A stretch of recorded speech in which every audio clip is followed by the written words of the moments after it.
Quelle sera la fin de ta vie ici-bas? Pour l'avoir vécu et le compte que tu rendras, seras-tu donc récompensé ou condamné?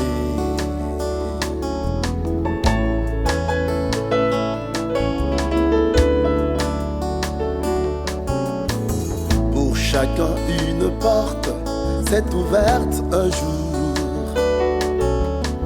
Nous sommes venus au monde pour un bref séjour,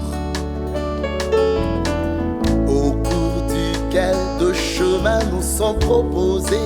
Amis téléspectateurs de la radio, Télécanal de Vie, bonsoir. Nous sommes dans la joie de vous avoir très nombreux pour tous qui aiment suivre cette tranche d'émission à Bible ouverte. Nous remercions Boniverdic Béa, JMTBM, nous remercions également Moïse Kaloula, Teddy Okita, qui sont là chaque jour, qui travaillent de sorte que vous puissiez nous suivre de partout où vous êtes. Encore une fois de plus, nous avons le privilège de recevoir dans ces beaux cadres un homme de Dieu bien. Il s'agit du pasteur Désiré Moussassa. Avec lui, nous allons décortiquer sur ces sujets les saluts. Nous rappelons que le pasteur Désiré Moussassa est le pasteur responsable de l'église Pierre Angulaire qui se situe sur l'avenue Faradja au numéro 13 au quartier Bel Air. Avec lui, nous allons parler sur ces sujets, les saluts. Bonsoir, pasteur. Bonsoir, papa, bienvenue. Nous n'allons pas nous fatiguer de vous remercier. Chaque fois que nous vous appelons, vous êtes toujours dispo pour édifier le peuple de Dieu. Le devoir nous oblige, nous sommes vos serviteurs. Voilà pourquoi nous répondons à vos invitations. J'aimerais en profiter pour lancer un appel, début déjà de cette émission, à tous les pasteurs qui veulent aussi, puisqu'il y en a certains qui nous écrivent, mais malheureusement par la suite, quand on lance l'invitation, ils ne se font plus voir. Vous voulez intervenir, vous avez un thème, pourvu que nous puissions édifier le peuple de Dieu. Nos portes, pour mieux dire, les portes des canaux de vie sont ouvertes pour vous recevoir. Et même si vous voulez suivre encore cette tranche d'émission, il suffit d'aller sur notre plateforme, à Bible ouverte sur YouTube. Vous allez suivre encore l'émission. Que mon Dieu vous bénisse. Pasteur, nous parlons sur les saluts. Oui. Lorsqu'on parle du salut, qu'est-ce que ça vous dit? Les saluts, surtout pendant ce temps que nous sommes en train de traverser. Merci beaucoup. Vous savez que nous sommes dans une période critique, une période trouble, et pas plus tard qu'hier, je parlais à un groupe de jeunes gens. Ils me posaient certaines questions sur la Bible. Et je leur ai répondu en ce sens, vous, malheureusement, vous ne comprenez pas que le mal n'a pas commencé sur la terre avec votre génération. Vous, vous êtes à comparer avec la génération de Sodome et Gomorrhe. Et qui dit Sodome et Gomorrhe, nous représentons la colère de Dieu qui a détruit les deux villes parce que le mal était arrivé à son comble malgré les avertissements des prophètes. Quand nous rentrons dans Genèse au chapitre 6, Dieu dans son amour, il voulait détruire l'humanité parce que des gens sont trempés dans le péché, ils sont perdus. Il envoie Noé et lui dit, construis une arche pour le salut de ceux qui vont accepter l'œuvre que tu fais, parce que je vais faire tomber la pluie et décimer la race humaine. Noé l'a fait. Et il a lancé l'appel, il dit, écoutez, bientôt le monde sera détruit, venez vous réfugier dans cette arche. Très peu de gens lui ont fait confiance et ces très peu de gens, ce sont les gens de sa famille restreinte. Il y a sa femme, il y a ses enfants et leurs femmes et lui, 8 personnes seulement. Alors, quand il ferma la porte de l'arche, la pluie a commencé à tomber. Les gens sont morts. Quand les eaux étaient encore au début, cette fois-là, ils ont commencé à crier à Noé pour qu'il ouvre la porte afin qu'il entre et qu'il soit sauvé. En grec, le terme salut vient du mot qu'on appelle sozo. Ça signifie quelqu'un qui est en détresse, quelqu'un qui est perdu. Par exemple, vous êtes allé en excursion dans une brousse. Vous aviez votre boussole, vous aviez votre carte, vous aviez votre GPRS, mais arrivé à un certain moment, le GPRS ne capte plus la source d'émission, des rayonnements de la satellite. Vous vous perdez et la nuit tombante, vous vous dites non, je vais repousser chemin. Vous tombez dans un trou profond et sombre. Vous commencez à crier, personne ne vient à votre secours. Et puis, un moment, un bon passant entend une voix, il s'approche, il vous voit dans le trou. Il dit, mais comment est-ce que vous êtes? Vous dites, non, j'étais perdu, est-ce que vous pouvez m'aider? Celui-là, quand il vient, il vous prend, il vous sort de ce trou. On appelle ça sozo et en français, on dit c'est le salut. Maintenant, nous, quand nous parlons du salut aujourd'hui, c'est par rapport à la vie que Dieu nous a donnée. En étant dans la chair, nous vivons pour la chair et par la chair, mais quand la chair fait ce que Dieu demande, nous sommes du bon côté, mais quand la chair nous conduit à faire le mal, nous sommes perdus. Et tout celui qui fait le mal, tout celui qui vit dans le péché, il est dans la perdition et Jésus-Christ l'appelle à son salut. Ça signifie, il veut le sauver afin qu'il puisse échapper à la mort et vivre pour l'éternité. Vous connaissez tous depuis l'école de dimanche des petits-enfants, en passant également par la JPC, tous les évangélistes le savent. Jean chapitre 3, le verset 16. C'est un verset qui revient chez tout le monde, car Dieu a tant aimé le monde qu'il a donné son Fils unique, afin que quiconque croit en lui ne périsse point, mais qu'il ait la vie éternelle. Donc, le salut ici, nous le comprenons en termes de l'amour de Dieu qui vient vers l'homme qui est pécheur. Il voudrait le tirer de cette voie de péché parce que l'homme par lui-même, l'homme par ses efforts, il ne saura pas se retirer du péché. Et c'est ce que nous appelons salut. Quand la personne accepte l'aide de Jésus-Christ, il le suit, Jésus le prend avec lui, nous disons cette personne est sauvée. Voilà ce salut. Et le salut que Jésus donne, c'est un salut qui est complet. Quelqu'un qui est malade, très malade, il consulte les médecins. Nous revenons ici à l'histoire de la femme qui perdait le sang pendant 12 ans. La Bible dit, elle a consulté tous les spécialistes de son époque. Elle a perdu tous les biens qu'elle avait. Elle a perdu tout son argent sans jamais être guérie. Mais un bon jour, elle entend Jésus être quelque part, entouré d'une foule. Elle a eu la foi en elle. Elle s'est dit, si je peux seulement arriver là où il y a cet homme et le toucher, je serai sauvé. Et effectivement, quand elle s'est avancée, elle a touché le pan de la robe de Jésus. Elle a été guérie de son mal dont elle a souffert pendant 12 ans. Nous appelons ça le salut de Dieu. C'est un salut qui est gratuit et il le donne à toute chair. Il le donne à toute l'humanité. Le problème, c'est que quand tu acceptes, tu es sauvé. Avant que vous ne repreniez peut-être la parole, le dernier aspect que je donne, c'est la voie que Dieu nous donne.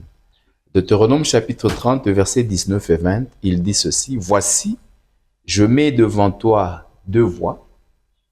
Telle voie va te conduire à la vie, telle voie va te conduire à la mort. Mais moi, Dieu, je te conseille, choisis la vie afin que tu vives. » Il y a des gens qui vivent aujourd'hui, comme vous et moi, nous nous regardons, mais devant Dieu, ils sont déjà morts parce qu'ils ont choisi le mal. Et dit, quand Dieu dit, choisis la vie, il dit, j'ai mis devant toi le bien et le mal, j'ai mis devant toi la bénédiction et la malédiction.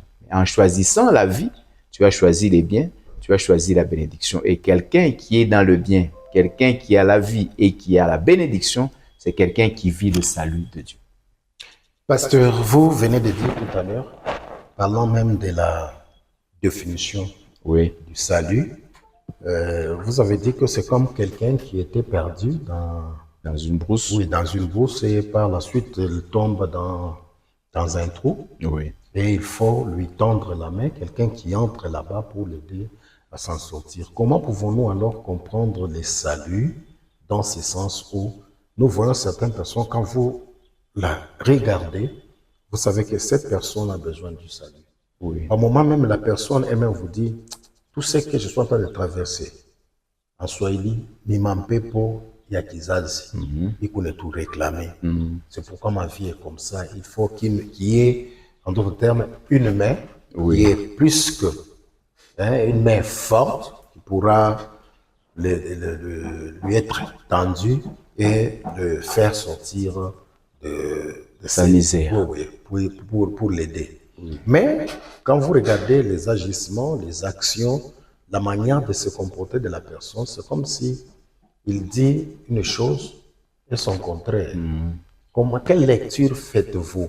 Et j'en profite pour poser même la question, pour qui les salue? On dirait que ces genres de personnes et le salut, ça ne les concerne pas. Alors que quand vous le regardez, vous avez pitié de la personne. Oui. Par moment, la personne elle-même peut s'arrêter à un certain moment ayant fait l'introspection de sa vie, se dit, j'ai besoin de la main de Dieu. Oui. Quelle lecture faites-vous? Et pour qui même le salut? Alors, je commence par la dernière question. Pour qui le salut? Nous pouvons lire avec vous et les téléspectateurs. Oui. Luc chapitre 3, juste le verset 6e. Pour qui le salut? Et toute chair verra le salut de Dieu. Il disait donc à ceux qui venaient en foule pour être baptisés par lui, race de vipères, qui vous a appris à fuir la colère à venir? Pour ces gens, eux au moins, ils se sont rendus compte qu'ils sont perdus, et s'ils ne sont pas sauvés par Jésus-Christ, Dieu les frappera dans les temps qui viendront. Maintenant, le cas dont vous parlez, il y a une catégorie des gens sur cette terre, les inconscients. Jésus-Christ dit dans Ésaïe, j'aime que vous le lisiez, Ésaïe 61, à partir du premier verset, il dit « L'Esprit de l'Éternel est sur moi, l'Éternel m'a oint, il m'a envoyé pour annoncer une année de grâce. » Ésaïe 61, à partir du premier verset. La Bible dit « L'Esprit du Seigneur, l'Éternel, est sur moi, car l'Éternel m'a oint pour porter de bonnes nouvelles aux malheureux. Il m'a envoyé pour guérir, pour guérir ceux qui ont le cœur brisé, pour proclamer aux captifs la liberté et aux prisonniers la délivrance, pour publier une année de grâce de l'Éternel et un jour de vengeance de notre Dieu, pour consoler tous les affligés, pour accorder aux affligés de Sion, pour leur donner un diadème au lieu de la cendre, une huile de joie au lieu du deuil, un vêtement de louange au lieu d'un esprit abattu. » On peut peut-être s'arrêter là, merci beaucoup. Vous comprenez? Voilà. Ici, on définit la catégorie des personnes dont vous parlez. Quand vous regardez la personne, vous vous apitoyez sur la personne. Vous dites, mais comment cette personne ne peut-elle pas se rendre compte? Cette personne est peut-être dans une prison. Comme vous avez dit, il y a la prison due à la famille. Dans cette famille-là, à partir des grands-pères, des aïeux, des ancêtres, et leur papa, leur maman, leurs grands frères, les cousins, les cousines, tous les oncles, ce sont des ivrognes. Et il y a des tribus comme ça, en RDC par exemple, chez eux, si vous ne buvez pas, vous n'êtes pas normal. Et si vous n'êtes pas un homme. Vous n'êtes pas un homme. Et de quelle manière ils boivent? Ils boivent comme des Polonais. C'est une expression française qui dit quelqu'un qui a bu jusqu'à perdre tout son sens. Il peut uriner dans ses vêtements, mais il continue à rester au milieu des gens. Au lieu de se gêner, il parle, il explique et il continue à boire. Un homme comme celui-là, vous vous apitoyez sur lui, mais cette personne est inconsciente parce qu'elle est dans une prison. Vous trouvez les autres, ils sont en captivité. Ils sont obsédés. Ils sont possédés, ils sont sous l'emprise d'un esprit supérieur du mal, un esprit supérieur des méchancetés, alors qui abrutit la personne est sous l'emprise d'un démon. Si pas un démon, il a une multitude de démons. Souvenez-vous, Jésus rencontre quelqu'un qui était possédé des démons. On dit, qui es-tu? Il dit, nous sommes une légion. Donc, c'était pas, il y a des gens comme ça, il est possédé par les démons. Alors, quand vous les regardez, vous avez pitié. Ces gens-là, ils ont besoin du salut. Et c'est eux que Jésus appelle. C'est pour eux que Jésus est venu. Nous aussi, nous étions jadis comme eux. Exact. Nous marchions dans les mêmes voies qu'eux. Mais le jour où nous avons senti que non, la vie que nous sommes en train de mener n'est pas une vie normale, nous ne sommes pas différents des animaux, il faudrait que nous puissions être sauvés. Nous avons entendu l'évangile, nous avons répondu à l'appel du salut et Jésus nous a sauvés. De l'homme animal que j'étais, aujourd'hui je suis un enfant de Dieu. Et les gens peuvent en témoigner. Ils disent non, cet homme-là, nous l'avons connu comme ça, aujourd'hui il est transformé. Et c'est ici où je voudrais parler de la miséricorde et de la grâce de Dieu. Nous sommes sauvés par la foi, par le moyen de la grâce. Donc, lorsque tu as la foi, Amen. c'est la grâce de Dieu qui viendra maintenant te sauver. Mais pour que cette grâce puisse agir, tu vas aller vers Jésus-Christ. Parce qu'on dit, c'est pas le médecin qui va vers le malade, c'est le malade qui va vers le médecin. Alors, lorsque nous rentrons un peu en médecine, il y a des cas psychiatriques. Quand nous allons par exemple à Sendoué, je crois qu'à l'époque où tout fonctionnait normalement, c'était la salle 7. Oui, oui. C'est là qu'on mettait tous ceux qui étaient traumatisés de manière spirituelle. Ce sont des gens, ils quittent la maison parce qu'il est sous l'emprise d'un esprit. La famille croit qu'il est malade ou qu'il soit devenu fou. Mais il y a une équipe des médecins qui font des campagnes de sensibilisation, qui sont en train de rechercher qui souffre de ces maux-là. Alors, on les récupère, on va les mettre dans ce centre pour les suivre. Ce sont des personnes, dans le cadre du salut, qui ont besoin de Jésus parce que il est venu pour eux. Et c'est lui qui a donné cet adage-là. Ce n'est pas le médecin qui va chercher le malade, c'est le malade qui va chercher le médecin. Je vais donner un autre exemple. Vous êtes dans une famille par ignorance. Le mari ou la femme est allé entrer dans le fétichisme, dans la sorcellerie ou dans la magie, par gain de pouvoir, de notoriété ou bien de richesse. Mais la condition qu'on a donnée de l'autre côté où il est allé, on lui a dit, nous allons te donner ce que tu as demandé. En retour, toi, tu vas nous donner des Mongols. Vous comprenez? Alors, il se marie normalement. L'homme sait ce qu'il a fait, la femme ne sait rien. Premier accouchement, un Mongol. Deuxième accouchement, un Mongol. Troisième accouchement, une Mongole. Vous voyez, la femme va souffrir de ça. Ou bien on dit non, toi, tu vas commencer à nous donner seulement des nains. Donc tous tes enfants, même s'ils grandissent, ils ne vont pas dépasser 60 cm. Non, 60 c'est encore beaucoup. Ils ne vont pas dépasser 45 cm. Donc quand vous regardez une personne comme ça, vous vous apitoyez, mais la personne est consciente qu'elle est allée prendre des choses pour avoir l'argent. Aussi longtemps que la personne ne prend pas conscience que le mal qu'il y a dans sa maison, c'est lui qui est allé le chercher et il a besoin de s'en débarrasser, tant qu'il ne le fera pas, il continue à souffrir. Mais quand il se dit non, on m'a parlé de Jésus, que j'aille vers Jésus, il va résoudre ma question. Si vous allez vers Jésus, il vous prendra dans l'état où vous êtes allé. Vous avez eu des enfants mongols, vous allez les garder, mais au prochain accouchement, la femme va donner naissance à un être humain normal. Et lorsque cela arrive, les gens vont s'étonner, tiens, dans cette famille, ils ont toujours des Mongols, mais comment se fait-il que cette fois-ci, ils ont eu un enfant normal? Dieu a fait miséricorde. Amen. Et il a fait grâce à ce foyer parce qu'ils sont allés chercher le secours de Jésus. Voilà comment je réagis par rapport à cette question. Et on peut également lire, excusez-moi, Actes chapitre 13, le verset 26. Actes chapitre 13. Le verset 26. Actes 13, 26, nous lisons, c'est à Bible ouverte. Oui. La Bible nous dit, « Hommes frères, fils de la race d'Abraham, et vous qui craignez Dieu, c'est à vous que cette parole de salut a été envoyée. » Amen. Amen. Je prends Abraham c'est ici où se pose le problème du salut.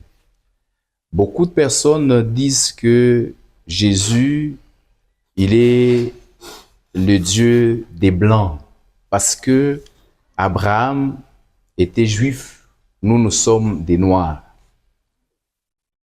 Le salut de Dieu ne connaît aucune race parce que si vous suivez l'histoire des races, écoutez par exemple ce que la Sunamite dit, l'Éthiopienne dit, « Je suis noir, c'est le soleil qui m'a brûlé. » Aujourd'hui, quand vous allez en Europe, vous allez voir qu'il y a des problèmes dans les couples.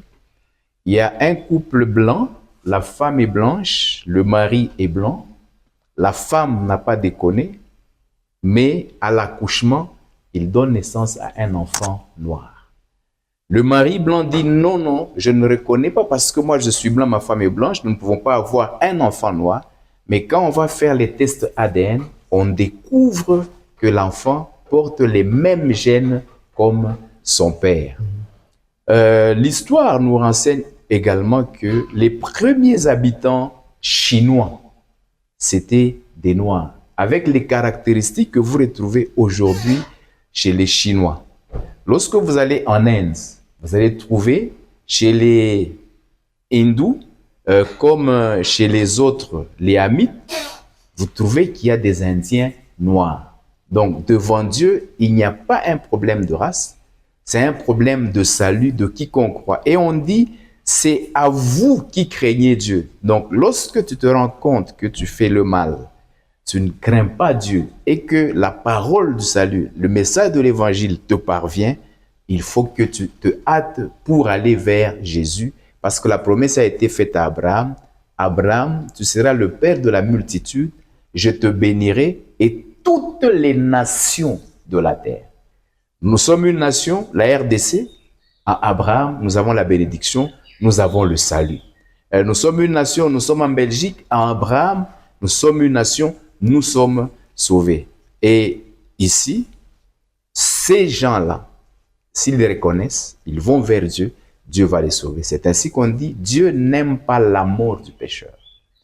Il aime le pécheur, mais il voudrait que le pécheur abandonne sa mauvaise foi. C'est ici où beaucoup de gens, les prédicateurs aiment donner 2 Chroniques chapitre 7, où la Bible dit, si mon peuple sur qui est invoqué mon nom, s'humilie, prie et cherche ma face, je lui pardonnerai son péché. Et Salomon, lorsqu'il consacre aussi le temple, il fait de la même manière la dédicace, il demande à Dieu, tout celui qui entrera dans le temple, quand il tournera son regard vers toi, quand il criera vers toi, dans ta miséricorde, fais grâce et sauve-le. Donc voilà comment nous devons nous comporter par rapport au salut de Dieu. Il est gratuit et il s'adresse à quiconque croit. Même si vous avez péché plus que tous les hommes de la terre, aujourd'hui, en suivant ce message dans cette émission à Bible ouverte, si vous ouvrez votre cœur, vous vous livrez à Jésus, aujourd'hui même, souvenez-vous pour les lecteurs de la Bible, même c'est une histoire qui est connue même chez les païens, le brigand qui était à la croix avec Jésus, il y en avait 2, l'un à sa gauche et un autre à la droite. Celui de la droite représente la catégorie des personnes même si vous lui donnez des témoignages vivants, des témoignages palpables, il reste dans l'incrédulité. C'est ainsi que ce brigand continuait à insulter Jésus à la croix dans le supplice. Mais la deuxième catégorie de personnes, le deuxième brigand qui était à la gauche, lui, il se dit, cet homme qui est en train de subir la même chose que nous, il n'a rien fait de mal, il est venu pour nous sauver. Donc il prend notre place à la croix et il se tourne immédiatement vers Jésus. Il dit, Maître, souviens-toi de moi quand tu viendras dans ton règne. Et Jésus lui dira, aujourd'hui même, pas demain, pas après-demain. Donc, si tu viens à Jésus aujourd'hui, tu lui donnes tout ton cœur, tu dis, Seigneur, pardonne-moi, j'étais dans le mal. Aujourd'hui même, il vous accorde son salut. Aujourd'hui même, il vous accorde son salut. Oui. Pasteur, c'est vrai, vous avez dit, le salut est gratuit. venez d'ajouter, aujourd'hui même, lorsque nous faisons un pas, nous allons vers lui. Oui. C'est qu'il y a quelque chose que nous pouvons aussi faire. Le salut est là. Et c'est comme si ça dépendait aussi de nous. Mhm. Qu'est-ce que nous pouvons faire pour avoir ce si grand salut? Qu'est-ce que nous pouvons faire? Devons-nous nous comporter comme quelqu'un dans la Bible qui est parti voir un disciple, lui donnant l'argent pour qu'il puisse lui imposer la main? On donne ça mais avec l'argent, comme Simon le magicien. Effectivement. Est-ce que on peut faire ça? Et aussi, j'aimerais parler de cet homme qui, lui, on dirait qu'il n'avait pas de problème.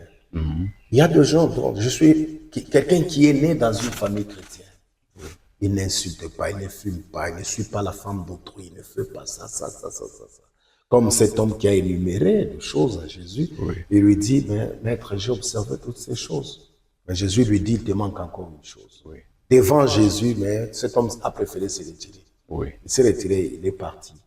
Comment, qu'est-ce que nous pouvons faire pour avoir le salut? Et aussi, qui donne le salut? On ne va pas lire, mais je donne juste une référence pour qui donne le salut. Le salut est en aucun autre qu'en Jésus-Christ seul. Amen. Et ils peuvent aller lire dans Actes au chapitre 4. Ils vont trouver au verset 12, le salut est donné par Jésus. Par conséquent, quand on dit Jésus, on voit Dieu. Maintenant, je préfère que vous lisiez. Prenez Romains chapitre 1er. Romains. Et nous allons lire le verset 16. Ici, je voudrais répondre à la question, qu'est-ce que nous devons faire pour avoir le salut? On peut lire? Romains chapitre 1, Oui. le verset 16. Le verset 16, la Bible nous dit, « Car je n'ai point honte de l'évangile, c'est une puissance de Dieu pour le salut de quiconque croit, du juif premièrement, puis du grec. » Oui, nous nous arrêtons là. Ce qui m'intéresse ici, c'est le salut de Dieu de quiconque croit. Qu'est-ce que nous devons faire? Nous devons aller chercher Dieu. Comment nous allons chercher Dieu? Il se retrouve dans sa parole. Lorsque aujourd'hui, par exemple, je vous ramène également à Matthieu 24, le verset 15, on dit, lorsque vous allez voir la désolation de l'abomination entrer dans le lieu saint, que c'est lui qui lit fasse attention, car ce message, cet évangile du salut sera prêché jusqu'aux extrémités de la terre, alors viendra la fin. Amen. Aujourd'hui, quand vous voyagez dans le bus, il y a un prédicateur. Quand vous montez dans un taxi ou dans un taxibus, à la radio, il y a une prédication, c'est soit Canal de Vie qui émet, c'est soit telle chaîne qui émet, c'est soit tel prédicateur qui commence à vous parler. Quand vous allez au marché, là, n'en parlons même pas. Il y en a même qui en font même des comédies. La parole de Dieu est prêchée. Vous soyez sur une avenue, il y a un véhicule qui passe en campagne d'évangélisation, on prêche la parole. C'est Dieu qui est en train de vous chercher. Ici, nous prenons Apocalypse chapitre 3, le verset 20. Quand ces gens sont en train de parler, vous écoutez.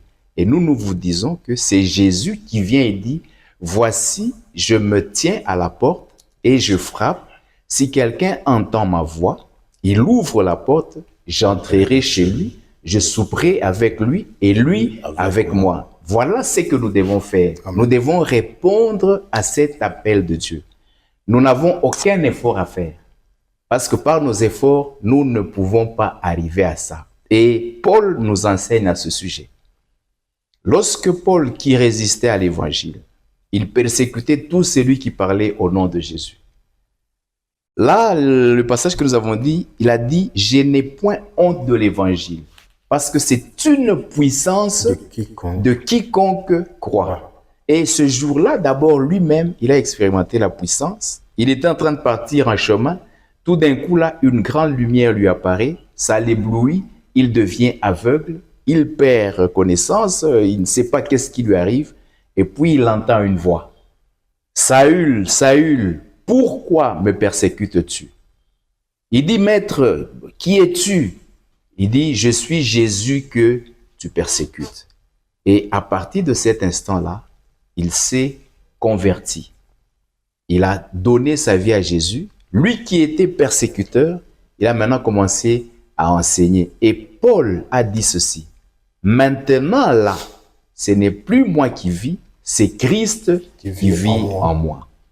J'aime dire souvent cette anecdote. Nous sommes des hommes de Dieu. Nous sommes des enfants de Dieu. Nous sommes des chrétiens. Tout ce que les hommes du monde, dans la chair, font, nous pouvons aussi le faire. Tout ce que la chair désire, nous avons tous les mêmes désirs. Maintenant, ce qui fait la différence entre celui qui a cherché le salut de Dieu et celui qui a refusé le salut de Dieu, quand nous nous retrouvons dans les circonstances aggravantes, ce n'est plus nous qui vivions à cette époque-là, c'est Jésus-Christ qui vit en nous. Et là, nous prenons conscience, l'Esprit nous dit, ça, moi, je ne peux pas faire. Et je ne fais pas. Et les gens se disent, est-ce que ça, c'est un homme normal? Il y a un jour, je crois que c'est toujours sur votre chaîne, j'ai parlé d'un témoignage que j'ai vécu. Alors, il y a des gens qui ont réagi parce que le numéro de téléphone était affiché. Ils disent, pasteur, on a pas on a kata. Alléluia. Parce que ce jour-là, on m'avait offert une femme. J'étais dans un pays étranger, j'ai fait beaucoup de temps. Alors les amis ont dit, non, pasteur, on sait que vous êtes un homme, et puis ici chez nous, on n'aime pas supporter ça. Alors on va vous trouver une femme. Et effectivement, ils ont amené une femme. Et ils m'ont contraint à accepter. Et alors je posais la question à certaines personnes. Et il y a le pasteur Albert qui nous disait, il y a des gens qui parlent qu'ils n'ont jamais péché parce qu'ils n'ont jamais trouvé une occasion de pécher. Dans ce cadre-là, qu'est-ce que toi tu vas faire? Tu es dans une crise financière atroce. Ta femme est malade, ça demande des examens, ça demande des interventions, il faut des médicaments à tout moment. Il faut changer des médecins dans les consultations. Quand tu consultes celui-ci, te dit non, moi je m'arrête ici. Tu vas voir, ça demande l'argent. Les enfants sont chassés de l'école parce que vous n'avez pas payé, ça fait 3 mois. À la maison, vous avez 4 mois de loyer et vous êtes chrétien. Chemin faisant, vous êtes sur la route, vous voyez une bonne dame mettant sa main dans le sac, en train de chercher quelque chose. En sortant la main dans le sac, un paquet de billets de banque tombe. Elle ne s'en rend pas compte, elle s'en va. Et vous, vous êtes dans cette situation-là en tant que chrétien. Qu'est-ce que vous allez faire? Vous allez prendre cet argent ou bien vous allez appeler la dame pour dire non, madame, vous avez fait tomber l'argent. C'est là qu'on va reconnaître que ce n'est plus toi qui vis, c'est Christ qui vit en toi. Et c'est ce que nous appelons le salut de Dieu. Et lorsque vous atteignez cette dimension, vous avez la vie éternelle assurée pour vous. La chair peut se détruire, mais vous irez vivre dans la félicité de Dieu. Et ici, je voudrais ouvrir une parenthèse. Là, nous sommes dans la révélation, livre de Apocalypse. Je crois que c'est le chapitre 13e. Si ce n'est pas 13, c'est 17, quelque chose, où on parle des 144 000. Il y a beaucoup trop de confusion. Il faut que j'explique qui sont ces 144 000. Les 144 000 dont on parle, qui seront autour de la table de l'agneau, qui seront autour de Jésus, ce sont des hommes qui ne se sont pas souillés avec des femmes. Ce sont là les 144 000. Tous les autres, c'est ainsi que Paul... Apocalypse 14. Oui, Apocalypse 14. Lorsque Paul parle dans 1 Corinthiens chapitre 7, où il parle des eunuques, ceux qui veulent servir Dieu. Il dit, il y en a qui sont eunuques à partir du ventre de leur mère. Dieu les a choisis comme ça. Quand tu naîtras, toi, tu ne vas pas toucher des femmes, tu seras à mon service. Et on peut donner l'exemple d'Agaï, qui devait se charger de jeunes filles pour la préparation de la future épouse du roi. Agaï était eunuque, voilà pourquoi il a supporté. C'est lui qui suivait la toilette des jeunes filles. Quand ses filles se lavaient, il devait voir comment elles se lavaient. Après s'être lavé, c'est lui qui choisissait le baume. Ils choisissaient quelle huile elles vont utiliser, quels vêtements elles vont porter, quels sous-vêtements. Agaï était là en train de voir.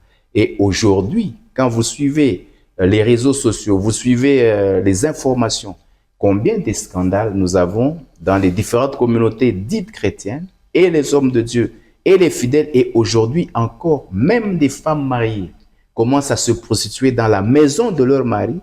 Elles sont à l'église, il y en a qui sont mamans pasteurs, il y en a qui sont pasteurs, il y a aujourd'hui des mamans archevêques, mais qui se prostituent dans l'église, dans la communauté, avec les hommes de Dieu. Il y a même une femme pasteur que je bénis en passant, elle était du Nigeria.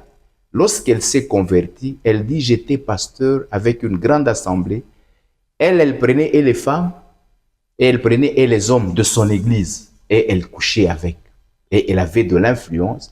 Quand elle a cherché le salut, Christ est allé vers elle, elle est sortie, elle a dit « Non, je vais vous dire la vérité.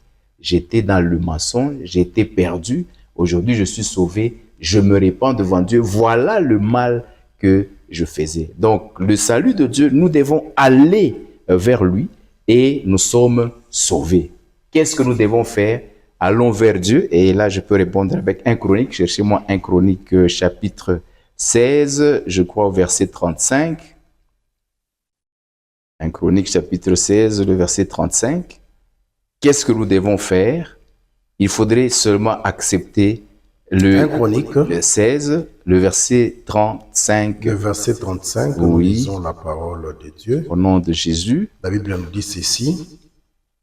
Dites, sauve-nous, Dieu de notre salut, rassemble-nous et retire-nous du milieu des nations, afin que nous célébrions ton saint nom et que nous mettions notre gloire à te louer. Amen. Qu'est-ce que nous devons faire? Allons vers Dieu, allons lui dire, Éternel, sauve-nous. Permettez-moi, mes chers téléspectateurs, nos parents dans la foi, nos encadreurs dans la foi, nos frères et sœurs, nos collègues pasteurs, nos amis. Ici, je voudrais parler un peu de la RDC. Nous n'avons pas besoin d'aller dans un stade ou aller chez un gouverneur ou aller chez le chef de l'État pour dire nous allons faire une prière pour la nation. On n'a pas besoin, pour la délivrance du Congo, on n'a pas besoin d'aller prier. Nous avons besoin d'une repentance collective. Moi, je préfère, parce que nous parlons du salut. Le Congo, c'est un pays qui est béni et il a besoin du salut de Dieu. Le salut de Dieu ne peut se passer en RDC qu'à travers la repentance. Et j'ai aimé, ici je voudrais le dire, Dieu a fait une promesse à Israël. C'est lui qui te bénira, je le bénirai. C'est lui qui te maudira, je le maudirai. Et le chef de l'État a reçu, après 40 ans d'absence, et je vais expliquer d'où cela est venu, d'absence d'Israël en RDC. Nous, en tant que pays, le Zaïre à l'époque, il y avait un choix à faire entre Israël et la Libye. Mobutu, qui était chef de l'État, il dit ici, soit je soutiens Israël, soit je soutiens la Libye. Et il dit, entre un frère et un ami, le choix est clair. Il venait de maudire Israël pour bénir Ismaël. Les Libyens, ce sont des Arabes. Il a tourné le dos à Dieu et Dieu a retiré sa main. Et il a rompu la coopération militaire, économique, politique avec Israël. Et je crois que c'est un début de solution. Lorsque Israël rentre, le Dieu d'Israël peut avoir encore un regard sur la RDC. N'allons pas prier pour le chef de l'État, n'allons pas prier pour que la guerre de l'Est s'arrête. Non, non. Allons dans un stade, le pays tout entier, le chef de l'État à la tête, les membres de son gouvernement, mettons-nous à genoux. Nous avons besoin de demander pardon à Dieu. Pourquoi demander pardon à Dieu? Pour que le salut entre en RDC. Nous avons versé beaucoup de sang, plus qu'aucune nation de la terre. La guerre de l'Est, c'est une guerre entretenue et par les Congolais et par les Rwandais parce qu'ils sont tous au service de la communauté internationale. Dieu veut sauver le Congo. Dieu va arrêter la guerre de l'Est, mais allons fléchir les genoux de manière publique et solennelle, sous les caméras, sous les lumières, la nation tout entière, pour dire, comme nous venons de le lire, sauve-nous, Dieu de notre salut, rassemble-nous et retire-nous du milieu des nations.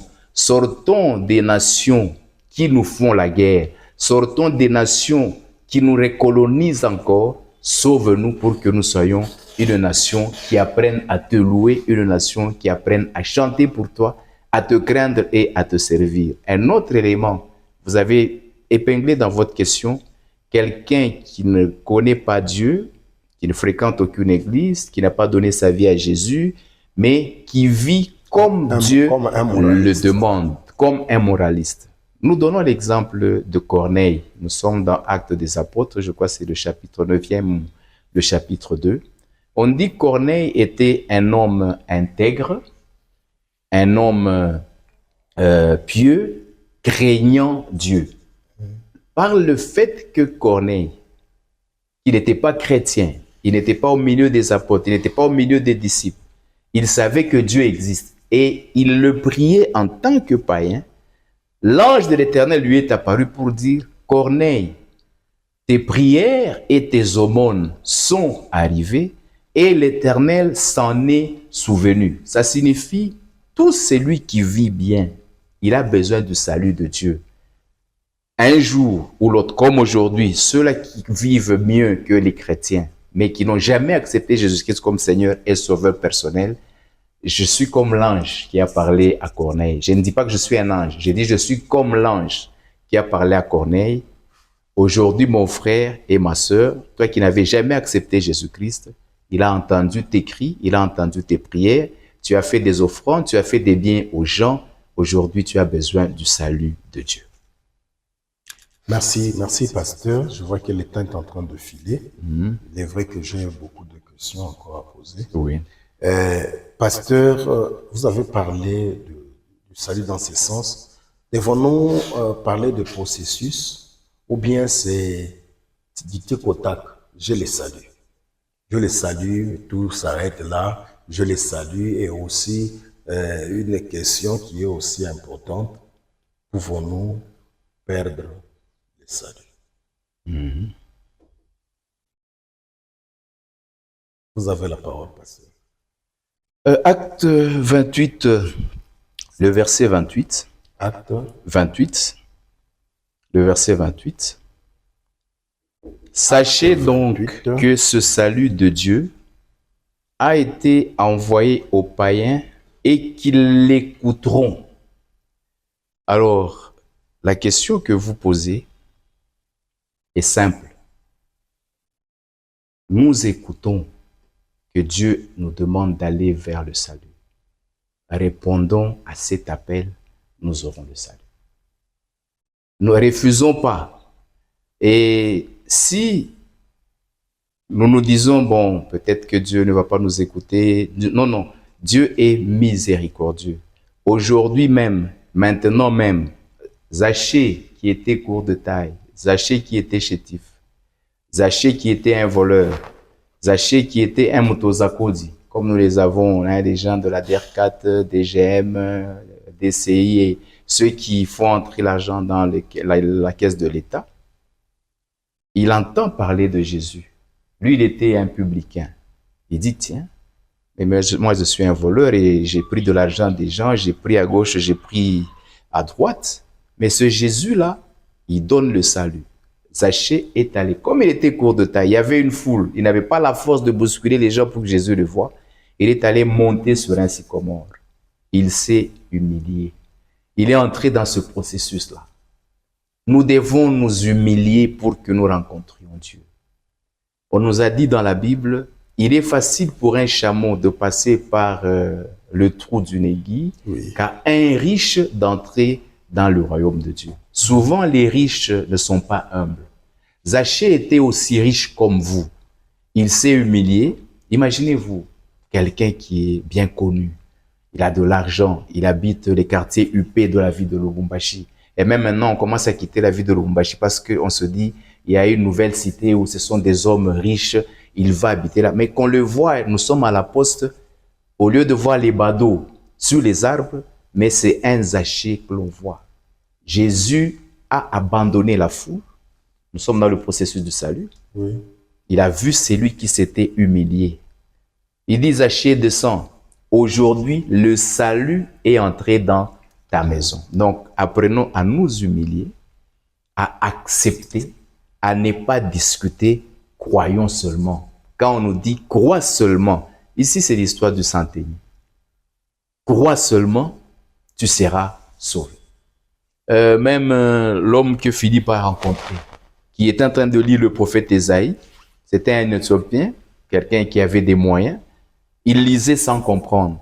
Lorsque Philippe est allé lui expliquer, il a dit, tiens, donc c'est de cet homme dont on parlait, ce Jésus qui donne le salut, mais pourquoi n'est pas aujourd'hui que moi aussi je puisse recevoir le salut? Alors il lui a expliqué, Matthieu 28, verset 19 et verset 20, allez faire de toutes les nations mes disciples, enseignez-leur ce que je vous ai enseigné, baptisez-les.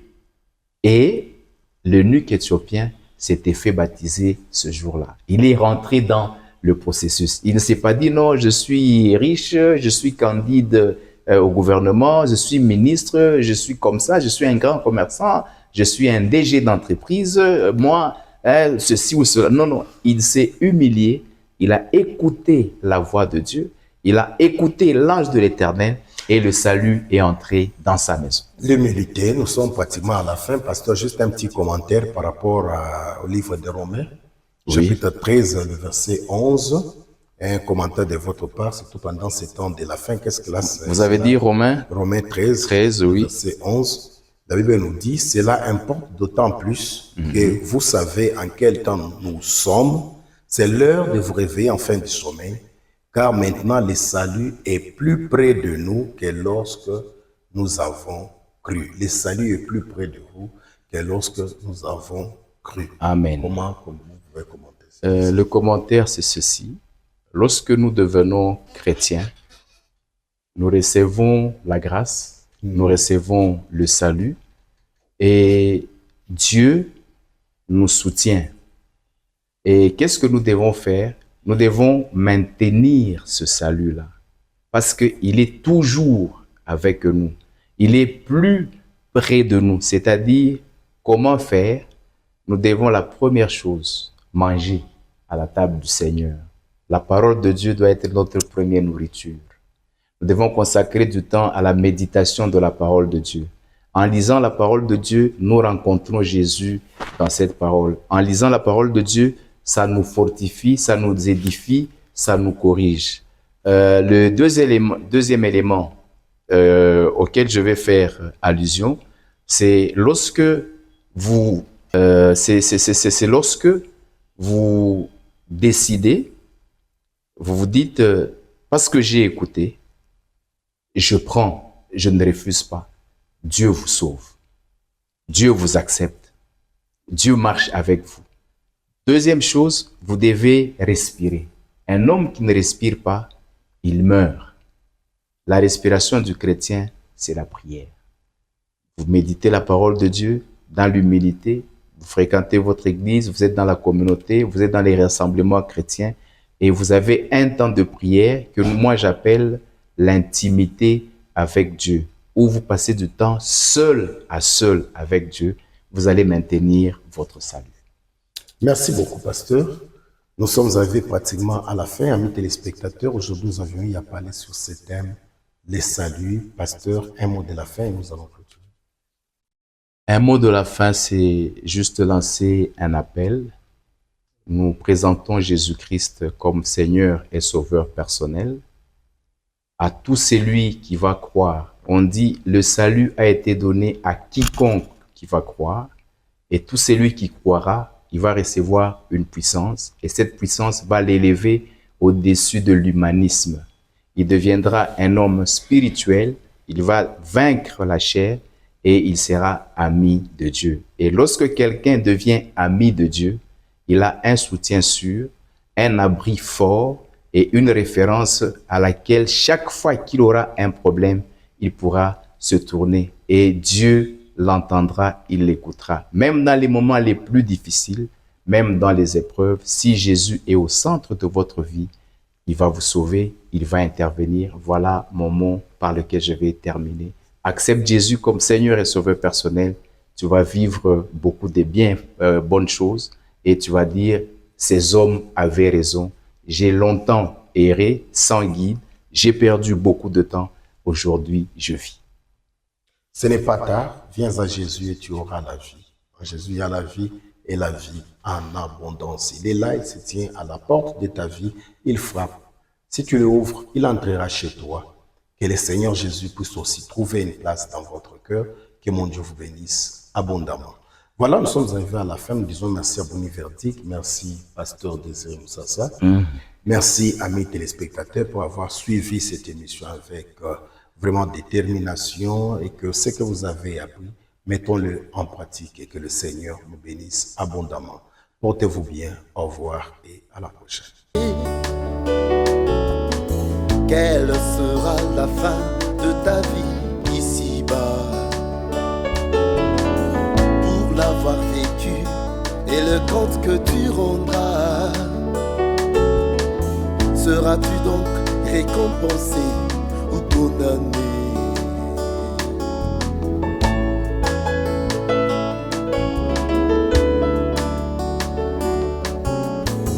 Pour chacun une porte s'est ouverte un jour.